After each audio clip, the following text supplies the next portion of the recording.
കുഞ്ഞിച്ചോ മിനസാൻ നാനോ മിഷന്റെ എപ്പിസോഡ് 26ന്റെ മലയാളം മാൻഹോ എക്സ്പ്ലനേഷനിലേക്ക് എല്ലാവർക്കും സ്വാഗതം. ഗൈസ്, നിങ്ങൾ എല്ലാവരും ഒരു ലോങ് വീഡിയോ പ്രതീക്ഷിച്ചിരിക്കുവാണെങ്കിൽ I'm really sorry guys. എനിക്ക് എല്ലാ ദിവസവും ഞാൻ ഇന്നലെ 2 ദിവസം ഇട്ട പോലെ തന്നെ ലോങ് വീഡിയോസ് ഒന്നും ഇടാൻ സാധിക്കത്തില്ല കേട്ടോ. പക്ഷേ എന്നെ കൊണ്ട് പറ്റുന്ന ദിവസം എല്ലാം ഞാൻ നിങ്ങളെ ഇതേപോലെ വീണ്ടും സർപ്രൈസ് ചെയ്യിക്കുന്നതായിരിക്കും. അതിനുവേണ്ടി നിങ്ങളുടെ സപ്പോർട്ടാണ് എനിക്ക് വേണ്ടത്. ഞാൻ ലോങ് വീഡിയോസ് ഇടാൻ നേരത്തെ കിട്ടുന്ന സപ്പോർട്ട് എനിക്ക് എല്ലാ വീഡിയോസിലും കിട്ടിക്കഴിഞ്ഞാൽ ഞാൻ ഉറപ്പായിട്ടും വീണ്ടും നിങ്ങളെ ഇതിൽ നന്നായിട്ട് സർപ്രൈസ് ചെയ്യിക്കുന്നതായിരിക്കും. അതേപോലെ തന്നെ ഇന്നലത്തെ വീഡിയോയിനകത്ത് നമ്മുടെ ന്യൂനിക്കർ എന്ന് പറഞ്ഞ ആ ഒരു ബ്രോ നമുക്ക് 40 റുപ്പീസ് സൂപ്പർ താങ്ക്സ് ചെയ്തിരുന്നു. Thank you bro, thank you for the super chat. അതേപോലെ ബ്രോ പറഞ്ഞത് നമ്മുടെ ജോജോ ബിസൈഡ് അഡ്വഞ്ചർ അത് നല്ലൊരു ആനിമയായിട്ട് കൂടും, ആരും അത് മനസ്സിലാക്കുന്നില്ലെന്നാണ്. അതെനിക്കും അറിയാം ബ്രോ. എൻ്റെ വൺ ഓഫ് മൈ ഫേവററ്റ് ആയ ആനിമി സീരീസാണ് ജോജോസ്. പക്ഷേ ചില സീരീസ് അങ്ങനെയാണ്, നമുക്ക് പറഞ്ഞിട്ട് കാര്യമില്ല. സോ നിങ്ങൾ ആരെങ്കിലും ജോജോസ് കണ്ടിട്ടില്ലെങ്കിൽ ഞാൻ ഹൈലി റെക്കമെൻഡ് ചെയ്യുന്ന ഒരു ആനിമി സീരീസാണ്. കണ്ടവർക്ക് എന്തായാലും അതിൻ്റെ മഹത്വം അറിയാം. അതുകൊണ്ട് ഞാൻ കണ്ടവരോടൊന്നും പറയുന്നില്ല. സോ ഇപ്പോൾ തന്നെ നിങ്ങൾ കാണാത്തതാണെങ്കിൽ ജോജോസ് കാണാൻ മറക്കണ്ട. അതേപോലെ തന്നെ വീഡിയോ ആദ്യമായിട്ട് കാണുന്ന കൂട്ടുകാരാണെങ്കിൽ ഇപ്പം തന്നെ ലൈക്ക് ചെയ്യാനും സബ്സ്ക്രൈബ് ചെയ്യാനും നിങ്ങളുടെ കൂട്ടുകാർക്ക് ഈ വീഡിയോ റെക്കമെൻഡ് ചെയ്യാനും മറക്കണ്ട. പെട്രിയച്ച് ഡിമോണിക്കളിലെ ഏറ്റവും ഹയസ്റ്റ് പൊസിഷനാണ് പെട്രിയച്ചിനുള്ളത്. അദ്ദേഹത്തിൻ്റെ ഡയറക്റ്റ്ലി താഴെയായിട്ട് 12 എൽഡേഴ്സാണ് ഉള്ളത്. മെയിനായിട്ടുള്ള 6 സെറ്റിൽ നിന്ന് അല്ലാത്തുള്ള എല്ലാ എൽഡേഴ്സും അവരുടെ പവേഴ്സും അവരുടെ എബിലിറ്റീസും കൊണ്ട് മാത്രമാണ് എൽഡർ എന്ന പൊസിഷനിലേക്ക് ഉയർന്നത്. അതിലൊരാളാണ് ഇയോൺ മുൺ, ദി 9th എൽഡർ.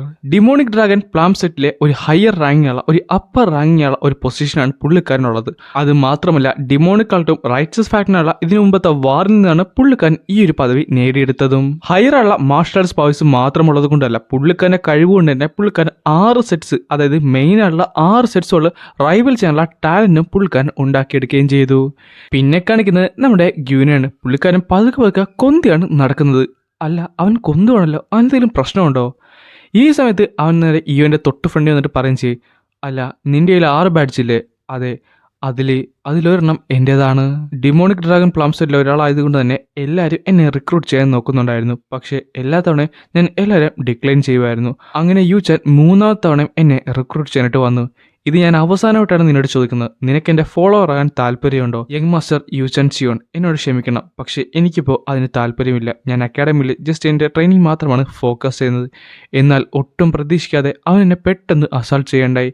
ഞാൻ ഒട്ടും പ്രതീക്ഷിക്കാത്തത് കൊണ്ട് തന്നെ ഞാൻ അവിടെ ഡിഫീറ്റ് ചെയ്യപ്പെട്ടു. എന്നാൽ അതുമാത്രമല്ല, അവൻ എൻ്റെ യെല്ലോ ബാഡ്ജ് സ്റ്റീൽ ചെയ്തു. എൻ്റെ കൈയും എൻ്റെ കാലും അവൻ ഒടിച്ചു കളഞ്ഞു. അതിനുശേഷം ഇനി ഞാൻ പാസ്സാകണമെന്നുണ്ടെങ്കിൽ അവൻ്റെ ഗ്രൂപ്പിൽ ചേരണമെന്ന് അവൻ പറയുകയും ചെയ്തു. ഈ സമയത്ത് ഇത് കേൾക്കുന്ന ബിഗ് ജീപ്പ് പറയുകയും ചെയ്യാം, ആ നായ, അവന് മറ്റൊന്നും വേണ്ട, പവർ മാത്രം മതി. സത്യം പറഞ്ഞാൽ എൻ്റെ പ്ലാൻ എന്ന് പറയുന്നത് ഞാൻ കംപ്ലീറ്റ്ലി റിക്കവർ ആകുന്നവരെ ഏതെങ്കിലും തരത്തിലുള്ള ഒരു ഗ്രൂപ്പിൽ കയറണമെന്നായിരുന്നു. എന്നാൽ ഇപ്പോൾ എൻ്റെ കൈയും കാലും ഒടിഞ്ഞുകൊണ്ട് തന്നെ ആരും തന്നെ എന്നെ ഒരു ഗ്രൂപ്പിലും ചേർക്കുന്നില്ല. അതിന് നീ ഒരു സ്കിൽഡ് ഫൈറ്റർ അല്ലേ, നിനക്ക് ഏതെങ്കിലും ഗ്രൂപ്പ് കിട്ടാതിരിക്കത്തില്ലല്ലോ. അല്ല, ഒരു ഗ്രൂപ്പ് ലീഡർ എന്നോട് പറഞ്ഞിരുന്നു കേട്ടാന്ന്. പക്ഷേ അത് പറഞ്ഞ 1 മണിക്കൂറിന് ശേഷം പുള്ളിക്കാർ എന്നെ റിജക്ട് ചെയ്തു. ആ യൂചാൻ അവിടെ എന്തോ പരിപാടി ഒപ്പിച്ചു. ഇതേ സമയം ഇത് കേൾക്കുന്ന ഹിയോബങ് പറയും ചെയ്യും, കേട്ടിട്ട് തന്നെ എനിക്ക് തരിച്ചു കയറുന്നുണ്ട്. മൈലോഡ്, താങ്കൾ എന്നാലും അവൻ്റെ കൈ മുറിച്ച് കളഞ്ഞത് എന്തുകൊണ്ടും നന്നായി. ഈ എക്സാം എങ്ങനെ തീർന്നാലും ഞാൻ എൻ്റെ റിവെഞ്ച് കംപ്ലീറ്റ്ലി ഹീലായതിനു ശേഷം ചെയ്യാമെന്നാണ് വിചാരിച്ചിരുന്നത്. അപ്പോഴാണ് ഞാൻ കേട്ടത്, യങ് മാസ്റ്റർ, താങ്കൾ യൂചാൻ്റെ കൈ മുറിച്ച് കളഞ്ഞെന്ന്. പക്ഷേ ഒരു കാര്യമുണ്ട്, എൻ്റെ റെസ്പോൺസിബിലിറ്റി താങ്കൾ വേണം ഏറ്റെടുക്കാനായിട്ട്. എന്ത്? നീ നല്ല റഫായുള്ള സ്പോട്ടിലായിരിക്കും, പക്ഷേ അന്നും പറഞ്ഞിട്ട് ഞാൻ നീ ഏറ്റെടുക്കേണ്ട കാര്യമൊന്നുമില്ല. ഈ സമയത്ത് പുള്ളിക്കാരൻ പതുക്കെ ആ ഒരു ഒടിഞ്ഞ കാലം കൂടെ നിലത്തേക്ക് കുത്തും. എന്നിട്ട് പറഞ്ഞ്, എന്നോട് ക്ഷമിക്കണം, ഞാൻ കുറച്ച് ഇമോഷണൽ ആയി പോയതുകൊണ്ടാണ്. പ്ലീസ് എൻ്റെ ഈ കൈയും കാലും കണ്ടിട്ട് എന്നെ റിജക്ട് ചെയ്തത് എനിക്ക് ഇതിൽ കൂടുതൽ ഓഫർ ചെയ്യാനായിട്ട് സാധിക്കും. അല്ല, നീ പറയുന്നത് നീ എൻ്റെ കൂടെ ഈ ഒരു ജേണിയിൽ പോകാനായിട്ട് തയ്യാറാണെന്നാണോ? അതോ ജസ്റ്റ് നീ എൻ്റെ ഗ്രൂപ്പിൽ കയറി ഈ ഒരു എക്സാമിനേഷൻ പാസ്സാകാനായിട്ടാണോ? അത് പിന്നെ കാണിക്കാൻ ചെറിയൊരു ഫ്ലാഷ് ബാക്ക് ആണ്.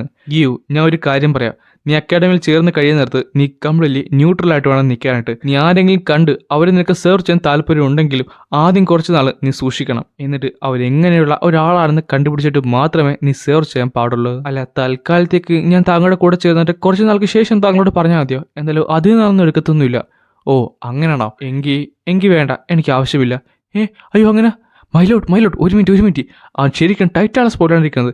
താങ്കൾ ഒന്നുകൂടി ചിന്തിക്കുന്ന നല്ലതാണ്. മൈലോട്ട്, താങ്കൾ ഉറപ്പായിട്ടും ഇത് റിഗ്രറ്റ് ചെയ്യും. മിങ്കു എന്ന് പറയുന്നത് ശരിക്കും ടാലൻ്റായുള്ള ഒരു മാർഷൽ ആർട്ടിസ്റ്റ് ആണ്. മൈനർ പ്രസിഡന്റിന്റെ എല്ലാ കാൻഡിഡേറ്റ്സും ഇതിനെ റിക്രൂട്ട് ചെയ്യാനായിട്ട് നോക്കുന്നത്. ഇത് താങ്കൾക്ക് കിട്ടിയ ഒരു ഗോൾഡൻ ചാൻസ് ആണ്.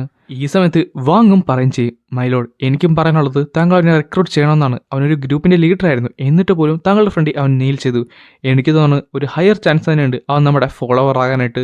സോ തൽക്കാലത്തേക്ക് അവൻ എടുക്കാനേ ഞാൻ പറയത്തുള്ളൂ. അല്ല, ഈ ഒരു സർക്കംസ്റ്റൻസ് കൊണ്ട് മാത്രം എനിക്ക് ഇവനെ എടുക്കണമെന്ന് ഒരു നിർബന്ധമില്ല. ഞാൻ ഓൾറെഡി ഒത്തിരിയധികം പിള്ളേരെ റിജക്ട് ചെയ്തതാണ്. പിന്നെ ഇവൻ ഹൈലി ടാലൻ്റ് ആയുള്ള ഒരു മാർഷൽ ആർട്സ് ആണെന്ന് പറഞ്ഞുകൊണ്ട് ഞാൻ ഇവൻ എടുക്കേണ്ട കാര്യമൊന്നുമില്ലല്ലോ. യങ് മാസ്റ്റർ എങ്കിൽ 4 ദിവസം മതി, വെറും 4 ദിവസം. പറ്റത്തില്ല. എങ്കിൽ 3, അതും പറ്റത്തില്ല. യങ് മാസ്റ്റർ പ്ലീസ് 1 ദിവസം. വേണ്ടെന്നല്ല പറഞ്ഞത്. അല്ല, നിന്നെ ഗ്രൂപ്പിൽ കയറിയിട്ട് പിന്നെ ഇത്ര സമയം നിനക്ക് എന്തിനാണ്?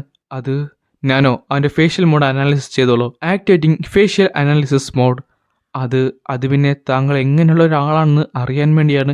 പെട്ടെന്നാണ് ഒരു ഇറർ കാണിക്കുന്നത്. ഇത് കേട്ടപ്പോൾ അവനും ശരിക്കും ഞെട്ടിപ്പോയി. മാസ്റ്റർ, അവന്റെ ഫേഷ്യൽ മോഡ് അനാലിസ് ചെയ്യാൻ സാധിക്കത്തില്ല.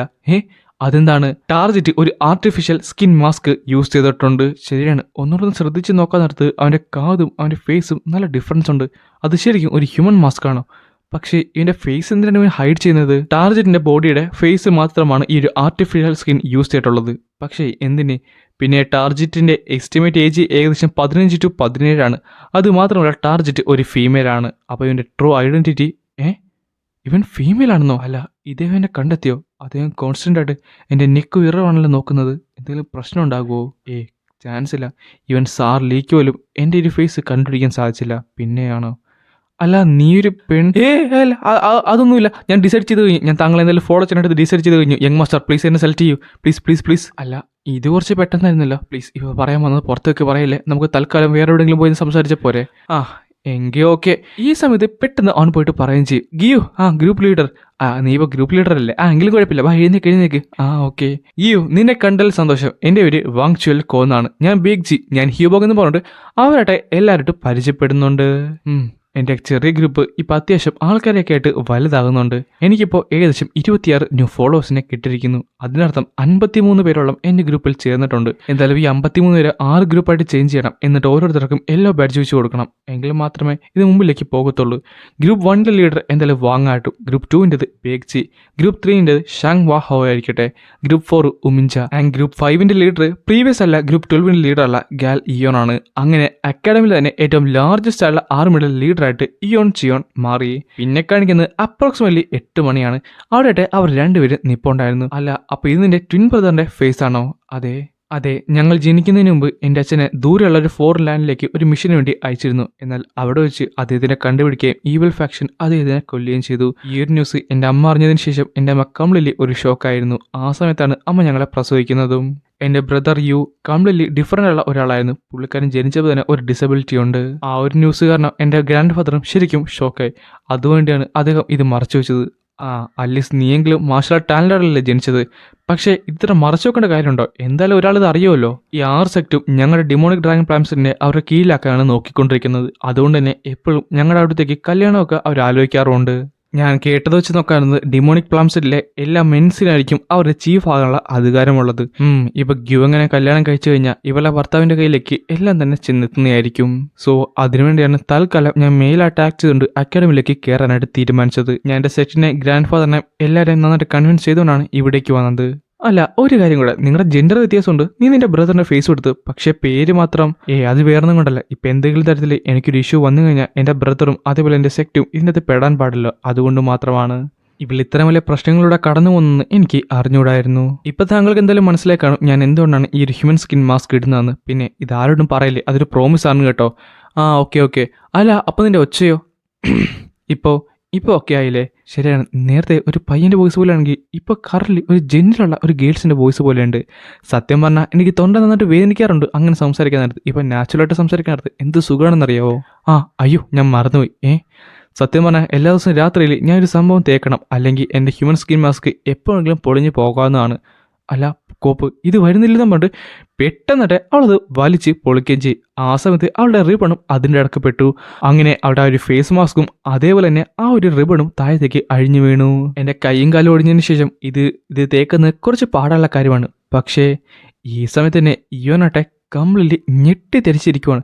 കാര്യം അവൻ എന്തോ കണ്ട പോലെ അവിടെ നിന്നുപോയി. പക്ഷേ യങ് മാസ്റ്റർ, താങ്കളോട് ഉള്ളത് എന്തുകൊണ്ടും നല്ല കാര്യം തന്നെ.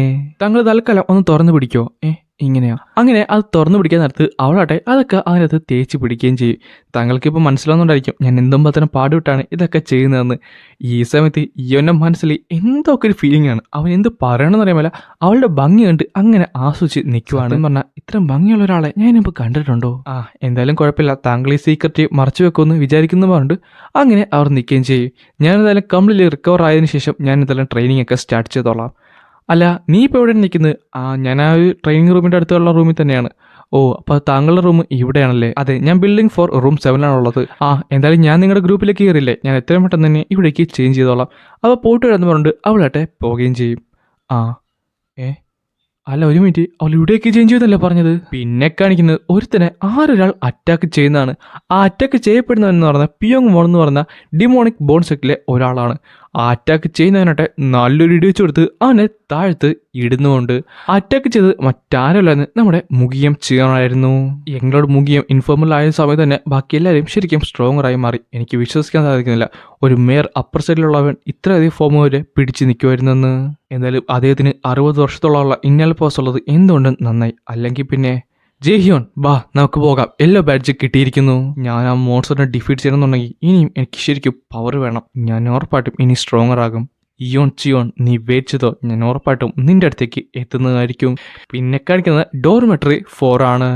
റൂം 7, അതായത് ഇയോന്റെ റൂം. അവിടെ ആട്ടെ ഗിയോ ഇരിപ്പുണ്ടായിരുന്നു. ഈ സമയത്ത് ഇയോനും ബാക്കിയുള്ളവരും അവിടേക്ക് വന്നിട്ടുണ്ട്.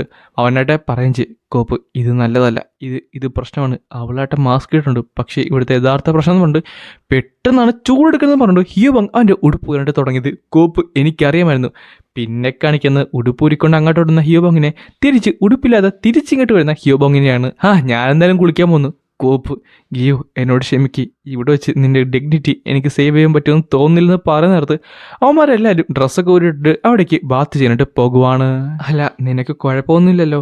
കുഴപ്പമൊന്നുമില്ല, എപ്പോഴും ഇതൊക്കെ തന്നെയായിരുന്നു അവസ്ഥ. പിന്നെ എപ്പോഴും നിനക്ക് നിന്റെ കണ്ണ് പോലും നേരെ നിൽക്കാനായിട്ട് പറ്റുന്നില്ല. മാസ്റ്റർ ടാർഗറ്റിന്റെ ടെമ്പറേച്ചർ ശരിക്കും ഇൻക്രീസ് ആകുന്നുണ്ട്. ഞാനെന്തായാലും ഒരു റൂൾ കൂടെ വെക്കണം, ഇവിടെ റൂമിൻ്റെ അകത്ത് നേക്കറിട്ട് നടക്കാൻ പറ്റത്തില്ലെന്ന്. അങ്ങനെ പിറ്റേ ദിവസമായി 7th day of 3rd examination. ആ സമയത്ത് തന്നെ ഇയോനും അവൻ്റെ ഫോളോവേഴ്സും എല്ലാവരും കൂടെ അക്കാഡമിയിൽ അവരുടെ ഒരു യെല്ലോ ബാഡ്ജ് രജിസ്റ്റർ ചെയ്ത് അവരുടെ ഒരു ഗ്രൂപ്പ് ലീഡേഴ്സായി മാറുന്നുണ്ട്. മൊത്തം 17 യെല്ലോ ബാഡ്ജസാണ് ഉണ്ടായിരുന്നത്. ഇപ്പോൾ ചാക്സമയ്ക്ക് മാത്രം 2 ബാഡ്ജുള്ള കാരണം 16 ഗ്രൂപ്പ് മാത്രമാണ് അവസാനത്തേക്ക് എത്തുന്നത്. പിന്നെ കാണിക്കുന്നത് അവർ രാവിലെ ഫുഡൊക്കെ കഴിച്ചു കഴിഞ്ഞുള്ള ആ ഒരു മൗണ്ടിന്റെ പുറകുള്ള ആ ഒരു MD ഫീൽഡാണ്. മൈലോഡ് ഞാനിപ്പോൾ എന്തായാലും ഒരു ഗ്രൂപ്പ് ലീഡർ ആയതുകൊണ്ട് തൽക്കാലം ഞാൻ എൻ്റെ മെമ്പേഴ്സിനെ 7 ഡിമോണിക്സോട് ഞാൻ തന്നെ പഠിപ്പിച്ചാലോ? ഓ അങ്ങനെയാണോ? അതേ മൈലോഡ്, താങ്കൾക്ക് എന്തായാലും താങ്കളുടെ മെമ്പേഴ്സിനെ പഠിപ്പിക്കല്ലേ? ഒരു കാര്യം ചെയ്യാം, ഞങ്ങളുടെ മെമ്പേഴ്സിനെ ഞങ്ങൾ തന്നെ പഠിപ്പിച്ചോളാന്ന് നമ്മുടെ വാങ്ങും അതേപോലെ ബേക്ക് ചെയ്യും പറയുകയും ചെയ്യും. പറയുന്നത് കേട്ടതൊന്നും നല്ല കോൺഫിഡൻസോടാണ് രണ്ടുപേരും പറയുന്നത്. കഫിത്തെ ഞാനല്ലേ കണ്ടത്. അല്ല നീ 7 ദിവസം എടുത്തില്ലേ ആ ഒരു 7 ഡിമോണിക്സോട് പഠിപ്പിക്കാനായിട്ട്? പിന്നെ 7 ദിവസം, ഞാൻ വരെ 4 ദിവസം എടുത്തോളൂ. അതുകൊണ്ട് ഞാൻ കംപ്ലീറ്റ്ലി മാസ്റ്റർ ചെയ്തെന്ന് പറഞ്ഞിട്ട് അവന്മാർ തമ്മിൽ കിടന്ന് ഇടിവെക്കുന്നുണ്ട്. അറ്റ്ലീസ്റ്റ് ഇവന്മാർക്ക് എന്നെ കാണാതെങ്കിലും ഇടിവെച്ചൂടെ? മൈലോഡ് ഞാനും വാങ്ങിച്ചുകളോട് എഗ്രി ചെയ്യുന്നുള്ളൂ. എൻ്റെ ട്രെയിനിങ് മെത്തേഡ്സും കുറച്ച് വ്യത്യാസമാണ്. സോ ഞാൻ എന്തായാലും അത് തന്നെ കണ്ടിന്യൂ ചെയ്തോളാം. അങ്ങനെയാണെന്നുണ്ടെങ്കിൽ നിങ്ങൾക്ക് ഇഷ്ടമുള്ള പോലെ ചെയ്ത് നോക്ക്. ഇവരെന്തായാലും നന്നായിട്ട് പരസ്പരം കോമ്പറ്റേറ്റ് ചെയ്യുന്നുണ്ട്. അത് എൻ്റെ സ്ഥലമാണ്, എടുത്തോ അത് എൻ്റെ സ്ഥലം എന്ന് പറഞ്ഞിട്ട് അവരുടെ മുന്നിലേക്ക് പോവുകയും ചെയ്യും. ഈ സമയത്ത് തന്നെ അവരുടെ ഇടയിൽ ഒരു ഫ്രണ്ട്ലി കോമ്പറ്റീഷൻ നന്നായിട്ട് തന്നെ പോകുന്നുണ്ട്. അപ്പോഴാണ് അവിടേക്ക് ഉമ്മിൻജയും ഷോങ് ഇവിടെ വരുന്നത്. എന്നിട്ട് പറയും ചെയ്യും, മൈലോഡ് ഞങ്ങൾക്ക് കുറച്ചുകൂടെ മെമ്പേഴ്സിനെ റിക്രൂട്ട് ചെയ്തൊക്കെയുള്ളതുണ്ട്, ഞങ്ങൾ കുറച്ച് ടൈറ്റായുള്ള സ്പോലാണ്. തൽക്കാലത്തേക്ക് ഞങ്ങളോട് ക്ഷമിച്ചിട്ട് ഞങ്ങളുടെ മെമ്പേഴ്സിനും കൂടെ താങ്കൾക്കൊന്ന് നോക്കാനായിട്ട് സാധിക്കുമോ? കുഴപ്പമൊന്നുമില്ല, അത് ഞാൻ നോക്കിക്കോളാം. പിന്നെ കാണിക്കുന്നത് അവൻ്റെ മെമ്പേഴ്സിന്റെ ആ ഒരു ചാർട്ടാണ്. അതിനകത്ത് ഓരോ ഗ്രൂപ്പ്സിനും എത്ര പേരുണ്ട്, എത്രയൊക്കെ പേര് വെച്ചിട്ടുണ്ടെന്ന് കൃത്യമായി തന്നെ കാണിക്കുന്നുണ്ട്. ബേഗ്ജിക്ക് എന്തായാലും ഇനി ആൾക്കാരെ വേണമെന്ന് തോന്നുന്നില്ല, പക്ഷേ എങ്കിലും ആൾക്കാരെ വേണ്ട കുറച്ചധികം ആൾക്കാർ കൂടെയുണ്ട്. പിന്നെ കാണിക്കുന്നത് അവരെല്ലാവരും അവിടെ നിരന്ന് നിൽക്കുന്നതാണ്. ഈ സമയത്ത് ഇതെല്ലാം കണ്ടിട്ട് ഗിയും ഒരു സൈഡിലുണ്ടായിരുന്നു. ഇത്രയധികം മെമ്പേഴ്സിനെ ഒരുമിച്ച് പഠിപ്പിക്കുന്നത് അതെന്തായാലും നിസ്സാര ഒരു കാര്യമല്ല. മൈലോഡിന് എന്തായാലും കുറച്ച് കഷ്ടപ്പാടായിരിക്കും. ഈ സമയത്ത് തന്നെ ഹിയോബങ് ശരിക്കും നല്ല എക്സൈറ്റഡ് ആണ്. യെസ്, അവസാനം മൈലോഡ് എന്നെ നേരിട്ട് ഒരു സാധനം പഠിപ്പിക്കാനായിട്ട് പോകുന്നത്. ഫസ്റ്റ് ടീച്ചിങ് ആയതുകൊണ്ട് ചെറിയ നെർവസ് ഉണ്ട്. എന്തായാലും തുടങ്ങിയേക്കാം. ഞാൻ എന്തായാലും ഇപ്പോൾ ഒരു കാര്യം ഡെമോൺസ്ട്രേറ്റ് ചെയ്ത് കാണിക്കും, അത് നിങ്ങൾ നന്നായിട്ട് തന്നെ കണ്ടോണം. പതുക്കെ ഞാൻ ചെയ്യത്തോളാൻ പറഞ്ഞിട്ട് അവനായിട്ട് അത് തുടങ്ങുകയും ചെയ്യും. അടുത്ത സെക്കൻഡ് തന്നെ വളരെ ഫ്ലൂയിഡായിട്ട് തന്നെ ഓരോ മൂവ്സും അവൻ ചെയ്യുന്നുണ്ട്. എടാ നോക്കിയേ, അത് എക്സാക്ട്ലി മാനുവൽ കട്ട പോലെ തന്നെയല്ലേ? ഇവൻ പെർഫെക്റ്റ് ആയിട്ടുണ്ട്. അത് ഇത്രയധികം രസമായിരുന്നു കാണാനായിട്ട്. ആ ടൈമിൽ തന്നെ നമ്മുടെ ഇയോണാട്ടെ അത് വീണ്ടും ചെയ്തുകൊണ്ടായിരുന്നു. കണ്ടുനിന്ന എല്ലാവരും ഞെട്ടിത്തരിച്ച് നിൽക്കുകയും ചെയ്തു. സത്യം പറഞ്ഞാൽ ഇത് ശരിക്കും എങ്ങനെയാണ് പോസിബിൾ ആണെന്ന് ഞാൻ കേട്ടത് അവൻ 4-5 ദിവസത്തോളം ആ ഒരു ഡിറ്റൻഷൻ സെൻറ്ററിലാണെന്നാണ്.